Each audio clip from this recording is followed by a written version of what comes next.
Everyone, this is the very first common mistake जहां पे CSAT को लोग अंडर एस्टिमेट कर जाते हैं कि यार क्वालिफाई ही तो करना है, 66 मार्क्स ही तो लाने हैं, हो जाएंगे, मेरे मैथ्स में बहुत अच्छे मार्क्स आते थे स्कूल में, मैं कर लूंगा।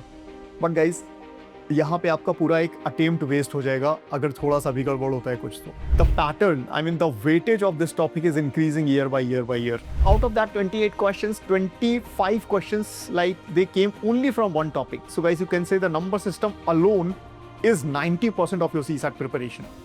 Correct guys? So you can't ignore this topic. You have to study it. Please focus करिए, types of question पे focus करिए, format of question पे focus करिए, ये बहुत ज़रूरी है everyone. 1 hour constant preparation is greater than 6 to 7 hours of random question solving. Most expected topics for CSAT 2026. Guys, yes, you heard it right. The most expected topics for CSAT 2026. देखिए friends, एक common confusion हमेशा रहता है students के बीच में कि हम लोग लास्ट में कुछ ऐसे ऐसे टॉपिक्स कर लें जिनका मैक्सिमम वेटेज हो एग्जाम में, और सो दैट हम कम टाइम दें लेकिन हमारा आउटपुट मैक्सिमम आ जाए। तो उसके लिए guys you should be knowing कि कौन से टॉपिक्स का वेटेज कितना ज्यादा है, number 1। Number 2, which type of questions are being asked, questions किस तरह से पूछे जा रहे हैं, क्या फॉर्मेट है, ये सारी चीजें अगर आपको नहीं पता है तो गाइस क्या होगा कि आप एग्जाम में क्वेश्चन तो कर पाएंगे लेकिन जितना टाइम रिक्वायर्ड है आप उतने उससे ज्यादा टाइम दे देंगे उस क्वेश्चन के लिए, नंबर 1। नंबर 2, जितने अटेम्प्ट आप कर सकते हैं आप उससे कम अटेम्प्ट कर पाएंगे, राइट। तो एक्चुअली क्या होगा कि जितने मार्क्स आपके आने चाहिए उतने मार्क्स आएंगे नहीं। तो इसलिए सबसे पहले तो ध्यान रखिए कि कौन कौन से टॉपिक्स आपको करने हैं और कौन कौन से फॉर्मेट ऑफ क्वेश्चन सॉल्व करने हैं, ठीक। अच्छा, मैं जब ये वीडियो के बारे में सोच रहा था, सो देन आई थॉट कि why the topic wise analysis matters. Everyone, आपको भी ऐसा लग रहा होगा कि भाई the topic wise analysis matters. So you know guys, the topic wise analysis matters because first of all it tells you which topic is stronger than all the other topics, right. UPSC में कौन से topic का कितना weightage है ये आपको जानना बहुत जरूरी है गाइस, क्योंकि अदरवाइज क्या होगा कि हो सकता है, मैंने बहुत सारे स्टूडेंट्स ऐसे देखे जो यूपीएससी का सिलेबस कुछ और है और वो पढ़ कुछ और रहे हैं।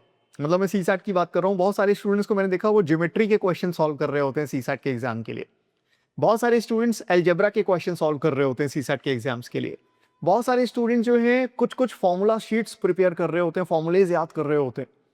एंड गाइस ट्रस्ट मी, ये सब कुछ काम नहीं आएगा एग्जाम में, राइट। एग्जाम में क्या काम आएगा ये समझ लीजिए। तो सबसे पहले ना गाइज, सबसे पहले आपको ये पता होना चाहिए कि कौन से टॉपिक का क्या वेटेज है, और वो वेटेज भी आपको लेटेस्ट पैटर्न के अकॉर्डिंग पता होना चाहिए। सबसे पहले ये देखिए कि लाइक जैसे तो 2011 से आपका सीसैट है, तो 2011 से 2015 तक एक्चुअली 16 ईयर्स हो गए। तो 16 ईयर्स के आपके पास क्वेश्चंस तो हैं, क्वेश्चन बैंक तो अच्छा है, बट प्रॉब्लम क्या है कि अब 2011 का क्वेश्चन जो फॉर्म ऑफ आस्किंग क्वेश्चन था वो अभी अगर आप यूज करेंगे तो वो इरिलेवेंट है, ठीक। तो अभी जो है आप कोशिश करिए कि आप 2020 ऑनवर्ड्स, 2020 से लेकर 2025 तक के क्वेश्चंस को देखिए, उन पेपर्स को एनालाइज करिए, कौन से टॉपिक ज्यादा पूछे जा रहे हैं और कौन से फॉर्मेट में पूछे जा रहे हैं, क्या डिफिकल्टी लेवल है, राइट। ये सारी की सारी चीजें गाइस फोकस करिए, ठीक है। तो मैं आपको करंट ट्रेंड पे बेस्ड पेपर का पैटर्न बताता हूं, इसको समझिए जरा। सो करंट ट्रेंड गाइस क्या है कि अभी अगर आप 2020 ऑनवर्ड्स आजकल आप पेपर का अगर पैटर्न देखोगे तो you will get to know कि आजकल यूपीएससी में रीडिंग कॉम्प्रिहेंशन के अराउंड 25 टू 28, 29 क्वेश्चंस पूछे जा रहे हैं। इसके अलावा रीजनिंग के 15 टू 20 क्वेश्चंस पूछे जा रहे हैं सिर्फ, and rest questions quantitative aptitude के हैं। That makes around 30 to 35 questions from quantitative aptitude self, right. And guys quantitative aptitude की अगर मैं बात करूं तो सबसे ज्यादा क्वेश्चंस अगर आप देखेंगे तो नंबर सिस्टम के हैं, एंड क्वांट एंड रीजनिंग मिलाकर के अगर आप सबसे ज्यादा क्वेश्चंस देखेंगे तो डेटा सफिशिएंसी के हैं गाइस। डेटा सफिशिएंसी क्या है? डेटा सफिशिएंसी अपने आप में कोई टॉपिक नहीं है, but this is the form of asking question where you don't have to find the answer of the question, but you have to tell me, I mean you have to tell whether the given data is sufficient to find the answer or not, right? And guys, you know what, मैं आपको एक बात बताऊं, अगर आप toppers से बात करें या स्मार्ट स्टूडेंट से बात करें, so they don't read everything, they don't study everything, but they study what matters most. I repeat, smart student don't study everything, but they study what matters most, right? And guys, let me tell you, if I talk about the pattern of number system, I mean if I talk about the weightage of number system, increasing weightage of number system year by year. So the chart is there with us. In 2020, they have asked 18 questions from this topic. In 2021, they have asked 12 questions from this topic. In 2022 they have asked 14. In 23 they have asked 23 questions. In 24 they have asked 24 questions, and in 25 they have asked 25 questions. So guys, you know what? The pattern, I mean the weightage of this topic is increasing year by year by year, right? See, I'm not trying to say you ki like in 2026 there will be 26 questions. No, it's not like that.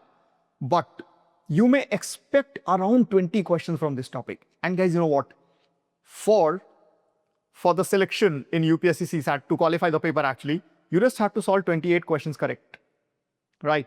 And out of that 28 questions, 25 questions, like they came only from one topic. So guys, you can say the number system alone is 90% of your CSAT preparation. Correct guys? So you can't ignore this topic. You have to study it, right? And number system को weightage इतना ज़्यादा है क्यों पता है? क्योंकि इसमें बात होती है numbers की, right? तो कोई ऐसा नहीं बोल सकता कि यार हमने ये टॉपिक किया नहीं है या हमारा बैकग्राउंड नहीं है. Irrespective of any background, you might, I mean आपने numbers तो पढ़े ही हैं. You must study numbers, right? Prime number, composite number, odd number, even number, natural number, integer, right? ये सारे के सारे आपने पढ़े हैं, तो इसलिए आप ऐसा कह नहीं सकते कि ये टॉपिक हमने पढ़ा नहीं है.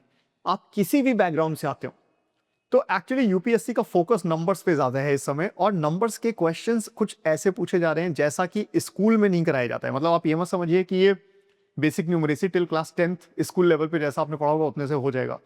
वो डेफिनेशन यूज करेंगे, लेकिन क्वेश्चन का डिफिकल्टी लेवल बहुत अच्छा होगा गाइस. उसके लिए प्रैक्टिस चाहिए, एक प्रॉपर प्रिपरेशन चाहिए. एनीवेज, मैं दूसरा टॉपिक आपसे बात कर रहा हूं डेटा सफिशिएंसी की. एक बार जरा डेटा सफिशिएंसी को भी देख लेते हैं किस तरीके से क्वेश्चंस पूछे जा रहे हैं. सो देखिए everyone, in 2019 they have introduced it for the very first time. They have asked 2 questions.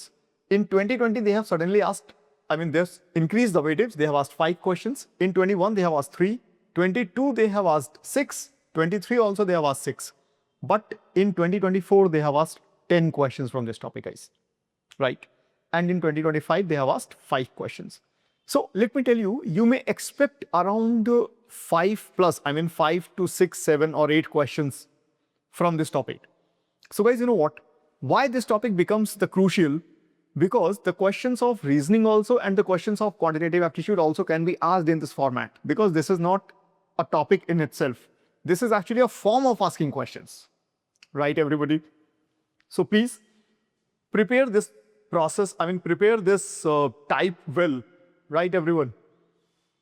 After that, let me tell you the most important or the most expected topics from quantitative aptitude.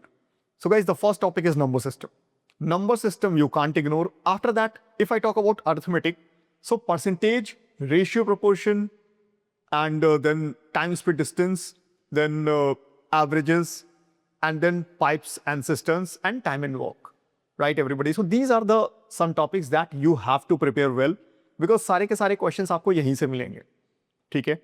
And let me tell you again, you just have to focus upon the data sufficiency type, because questions जो है ना इसी format में ज़्यादातर पूछे जा रहे हैं, क्योंकि डायरेक्ट क्वेश्चंस आने बंद हो गए हैं अभी आपको डायरेक्ट क्वेश्चन सिर्फ नंबर सिस्टम से मिलेंगे, बाकी अर्थमेटिक से डायरेक्ट क्वेश्चन शायद नहीं मिलेंगे पेपर में.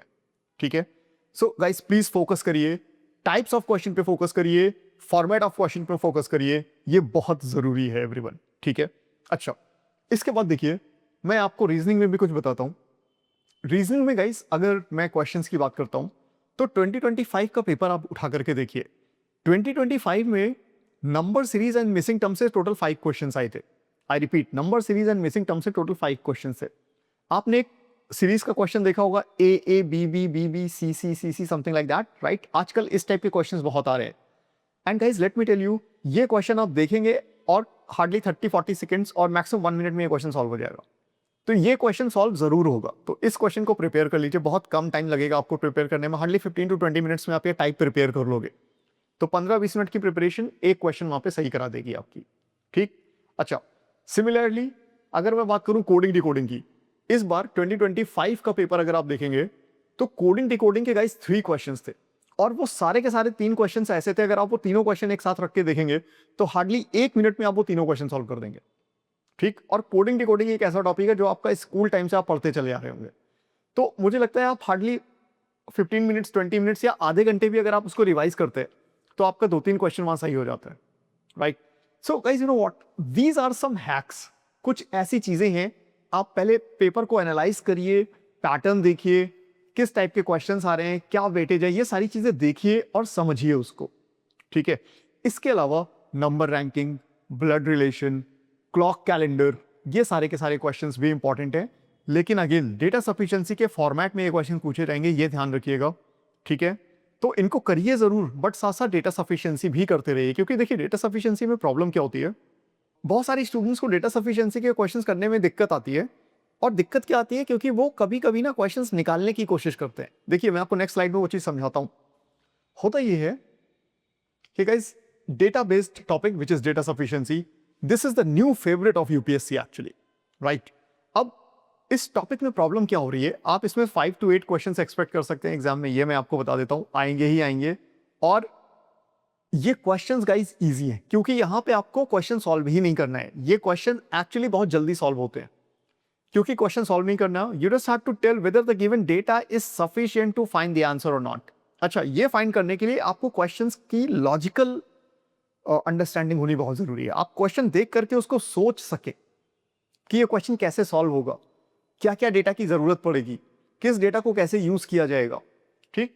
अगर आपको ये पता है तो आप वो जो स्टेटमेंट्स गिवन है ना आपको, उनको देख करके आप ये बता पाएंगे कि ये क्वेश्चन सॉल्व होगा कि नहीं होगा, एल्स आपको प्रॉब्लम होगी। अच्छा, बहुत सारे स्टूडेंट जो हैं वो कहते हैं कि सर डेटा सफिशिएंसी हमारे लिए बहुत टाइम टेकिंग होता है, हम कंफ्यूज हो जाते हैं और हम सोचते रहते हैं, क्वेश्चन सॉल्व करते रहते हैं। गाइस, क्वेश्चन सॉल्व नहीं करना होता है, सिर्फ आपको क्वेश्चन को सोचना है और ये बताना है कि कौन सी डेटा की रिक्वायरमेंट है इसको सॉल्व करने के लिए, that's it. Whether with the help of the given data that question can be solved और not, that's it guys, right. और ये फॉर्मेट इसीलिए इतना फेवरेट बनता जा रहा है यूपीएससी का, क्योंकि कोई भी क्वेश्चन इस फॉर्मेट में पूछा जा सकता है, be it the question of reasoning, be it the question of quantitative aptitude, be it the question of number system, arithmetic, any topic guys, ठीक है। सो प्लीज ध्यान रखिए, इसको अच्छे से प्रिपेयर करिए। 5 to 8 क्वेश्चंस आपको मिल सकते हैं एग्जाम में, ये 100% मैं कह सकता हूं, ठीक है। अच्छा, इसके बाद देखिए, अगर आपको लगता है कि डेटा सफिशिएंसी के क्वेश्चंस करने में आपको दिक्कत आ रही है, तो आप अभी से कम एक दो क्वेश्चंस डेली करने शुरू करिए। और आप यूपीएससी के क्वेश्चंस डेटा सफिशिएंसी के जितने भी हैं उनको सबको एक तरफ ले लीजिए, मतलब सारे के सारे एक साथ इकट्ठे करिए और उनको करना स्टार्ट करिए, और देखिए यूपीएससी कैसे क्वेश्चंस पूछ रहा है, किस तरह से वो अपने पैटर्न को ट्विस्ट कर रहा है, राइट। और अगर आपके पास मटेरियल नहीं है तो you can follow our book, हमारी बुक में सारे क्वेश्चंस दिए हुए हैं टॉपिक वाइज, ठीक है। अच्छा, आफ्टर दैट गाइस, कुछ टॉपिक ऐसे भी हैं जो कि लेस वेटेज के टॉपिक हैं, जैसे कि लॉजिकल पजल्स। कभी कभी कोई एक क्वेश्चन आपको मिल जाएगा, जैसे उसमें लिखा होगा कि एक बैग है, उसमें इतनी बॉल्स ब्लैक कलर की हैं, उतनी रेड कलर की हैं, कितनी बॉल्स निकाले जाएं कि मिनिमम हर एक कलर का हमारे पास एक एक बॉल आ जाए। कुछ कुछ ऐसे क्वेश्चंस, या लेट से परमुटेशन कॉम्बिनेशन, कभी कभी 23 में गाइस परमुटेशन कॉम्बिनेशन के 10 क्वेश्चंस आ गए थे, बट उसके बाद 24 में नहीं आया, 25 में नहीं आया। So this topic you can consider as a less weightage topic, but मैं ये नहीं कहूंगा कि आप इसको इग्नोर करें, इसको भी पढ़िए, ठीक है। पढ़िए, यूपीएससी के क्वेश्चंस देखिए, किस टाइप के क्वेश्चंस इन्होंने पूछे हैं एग्जाम में, वैसे क्वेश्चंस कर लीजिए, और एक दो क्वेश्चंस एग्जाम में एक्सपेक्ट कर सकते हैं आप ऐसे भी, ठीक है। Anyways, after that guys, strategy. मैं आपको बताऊं, अगर स्टडी मटेरियल की बात करूं तो आप हमारी बुक फॉलो कर सकते हैं, जिसमें कि आपको टॉपिक वाइज वेटेज मिल जाएंगे, आप वो क्वेश्चंस उठा लीजिए वहां से, नंबर 1। नंबर 2, आपको जो है हमारी क्लासेस भी मिल सकती हैं यूट्यूब में, फ्री क्लासेस हमारी अवेलेबल है यूट्यूब में, आप बहुत सारी क्लासेस आप देख सकते हैं उनको, ठीक है। लेकिन एक चीज का ध्यान रखिएगा, आप अभी से लेकर के मई तक को कैसे स्ट्रैटेजाइज करेंगे ये समझ लीजिए, अभी से लेकर प्रीलिम्स तक के टाइम को कैसे यूटिलाइज करेंगे। सो गाइस, आप अभी नवंबर टू जनवरी एटलीस्ट अपने कॉन्सेप्ट बिल्डिंग पे फोकस करिए, ठीक। उसके बाद आपके पास फरवरी एंड मार्च 2 महीने का टाइम है। उन 2 महीनों में आप जो अभी तक आपने अपनी कॉन्सेप्ट बिल्डिंग की है उसकी प्रैक्टिस करिए, राइट, चीजों को रिवाइज करिए, और उसके बाद अप्रैल ऑनवर्ड्स, अप्रैल से लेकर प्रीलिम्स एग्जाम तक, जब तक भी आप पढ़ना चाहें, 10th में 15th में, जब तक भी आप पढ़ना चाहते हैं, राइट, आप जो है प्लीज मॉक टेस्ट सॉल्व करिए, मॉक टेस्ट सॉल्व करिए, अपनी मिस्टेक्स एनालाइज करिए, फिर उनको रिपीट करिए, और करते रहिए और अपना स्कोर इंप्रूव करते रहिए, और तब तक करते रहिए जब तक कॉन्स्टेंटली आपके 90+ मार्क्स नहीं आने लगते हैं। और गाइज, मॉक टेस्ट का एक बात ध्यान रखिएगा, मॉक टेस्ट ऐसे सॉल्व करिएगा जो कि यूपीएससी से अलाइंड हो, ये बहुत जरूरी है। आप कोई भी रैंडम मॉक उठा के देने लगेंगे अगर तो प्रॉब्लम होगी, ठीक है। क्योंकि क्या होगा, अगर आपने कोई भी एक रैंडम मॉक जो कि बहुत ईजी तरीके से फ्रेम किया गया है, अगर आपने वो मॉक कर लिया और आपके लेट से 70-80 मार्क्स आ गए, आपको लगा ओ सीसैट तो क्लियर हो गया, राइट। फिर उसके बाद क्या हुआ कि आप थोड़े से लेजी हो गए और गाइस एक्चुअल एग्जाम में प्रॉब्लम हो गई। ऐसा मत कीजिएगा, ये हुआ है बहुत सारे स्टूडेंट्स के साथ। एक्चुअल एग्जाम में ऐसा नहीं करेंगे गाइस, ये ध्यान रखिएगा, ठीक है। तो उसके लिए अभी से ही आपको अच्छे अच्छे मॉक्स देने की कोशिश करनी चाहिए, जिसमें जो कि मॉक टेस्ट जो है यूपीएससी से कंप्लीटली अलाइंड हो, उनका डिफिकल्टी लेवल, उनका टाइप ऑफ क्वेश्चंस, राइट, उनके टॉपिक्स का weightage, everything must be align to UPSC exam, right everyone.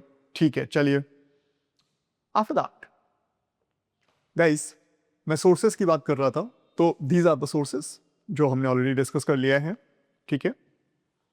And हाँ, एक कॉमन मिस्टेक्स की मैं बात करता हूं guys, common mistakes to avoid. Friends, common mistakes का ध्यान रखिएगा। होता क्या है कि बहुत सारे स्टूडेंट जो है ना, मॉक टेस्ट देते ही नहीं। उन्होंने पढ़ लिया, उनको लगता है कि सीसैट प्रिपेयर हो गया। गाइस ऐसा नहीं है, आप टेस्ट जरूर दीजिए। बहुत सारे स्टूडेंट्स का एक ये डर रहता है कि what if I get less marks in the paper. So guys, if you are getting less marks, तो क्या हो गया, लेस मार्क्स आ रहे हैं तभी तो आप इंप्रूव करेंगे। और मॉक टेस्ट आपको देना इसीलिए पड़ रहा है क्योंकि आपके लेस मार्क्स आ रहे हैं, आपको इंप्रूवमेंट की जरूरत है, right everyone. So please don't think कि what if I get less marks. आपके जितने भी नंबर आ रहे हैं आप अटेम्प्ट करिए। आप पहले टेस्ट में फेल हो जा रहे हैं, कोई बात नहीं, और इंप्रूव करिए, नेक्स्ट टेस्ट में इंप्रूव करिए, थर्ड में इंप्रूव करिए, और कम से कम 10 to 12 मार्क्स दीजिए और कॉन्स्टेंटली अपना इंप्रूवमेंट आप ऑब्जर्व करते रहिए। उसको जो है अपने आप पे फोकस रखिए कि आपका इंप्रूवमेंट हो रहा है, इस चीज को इंश्योर भी करिएगा इस, ठीक है, ये बात ध्यान रखिएगा। और अपनी मिस्टेक्स को एनालाइज करते चलिए, क्योंकि कभी कभी क्या होता है कि सेम क्वेश्चंस या सेम पैटर्न रिपीट होते रहते हैं। तो अगर आपका एक टाइप का क्वेश्चन कभी गलत हुआ और आप अपनी मिस्टेक्स को एनालाइज करें, तो अब नेक्स्ट टाइम में वो टाइप आपका गलत नहीं होना चाहिए। इस पे भी फोकस रखिए, ठीक है। तो प्लीज प्रैक्टिस अच्छे से करिए, मॉक अच्छे से दीजिए, अपनी मिस्टेक्स एनालाइज करिए, रिवाइज करिए, और नेक्स्ट टाइम फिर से वो मिस्टेक्स नहीं होनी चाहिए, इस पे जरूर फोकस करिए गाइस। ये कुछ कॉमन मिस्टेक्स हैं जो कि सभी लोग कर जाते हैं। अच्छा, दूसरी बात ये कि सीसैट को जो है ना, आप अंडर एस्टिमेट नहीं करेंगे, ये भी ध्यान रखिएगा everyone. This is the very first common mistake जहां पे सीसैट को लोग अंडर एस्टिमेट कर जाते हैं कि यार क्वालिफाई तो करना है, 66 मार्क्स ही तो लाने, हो जाएंगे, मेरे मैथ्स में बहुत अच्छे मार्क्स आते थे स्कूल में, मैं कर लूंगा। बट गाइस, यहाँ पे आपका पूरा एक अटेम्प्ट वेस्ट हो जाएगा अगर थोड़ा सा भी गड़बड़ होता है कुछ तो प्लीज ध्यान रखिए इस बात का, ठीक है। ओके एवरीवन, एंड मैं आपको एक बात बताऊं, UPSC does not surprise you, you know, they play with their, the pattern, they always play with their pattern smartly, right। ये हमेशा होता है, वो अपने पैटर्न को रिपीट करते हैं और थोड़ा सा ट्विस्ट करके रिपीट करते हैं, तो आपको लगता है कि नया क्वेश्चन पूछ दिया, लेकिन ऐसा नहीं है। हमारी क्लासेस में आप देखिएगा कि मैं आपको एक एक क्वेश्चन का एनालिसिस देता हूं कि ये क्वेश्चन यूपीएससी ने इस एग्जाम से उठाया और इसको ऐसे ट्विस्ट किया और ऐसे नया क्वेश्चन फ्रेम कर दिया। हम लोग एक एक क्वेश्चन पे बात करते हैं, अगर आप हमारी बुक में देखेंगे तो आपको एक एक क्वेश्चन मिलेगा भी इस तरीके का, ठीक है। एनीवेज गाइस, आफ्टर दैट ये फाइनल मैसेज है, स्मार्ट स्ट्रैटेजी रखिए, आपकी सक्सेस इंश्योर होगी गाइस, ठीक है। ये जरूर ध्यान रखिए कि आपको सिर्फ और सिर्फ बहुत सारा नहीं पढ़ना है। मैं अगेन कहता हूं कि ब्रह्मा बनने की जरूरत नहीं है, लेकिन जितना पढ़िए फोकस्ड पढ़िए, और जितना वो टॉपिक ज्यादा करिए जिन टॉपिक्स का वेटेज बहुत ज्यादा है, ठीक है। And guys trust me, 1 hour constant preparation is greater than 6 to 7 hours of random question solving, ये ध्यान रखिएगा आप हमेशा, ठीक है। तो आप कंसिस्टेंट रहिए। So guys, stay consistent and stay focused and always come with Frank colours. This is all I can wish for you. Thank you everyone, thank you.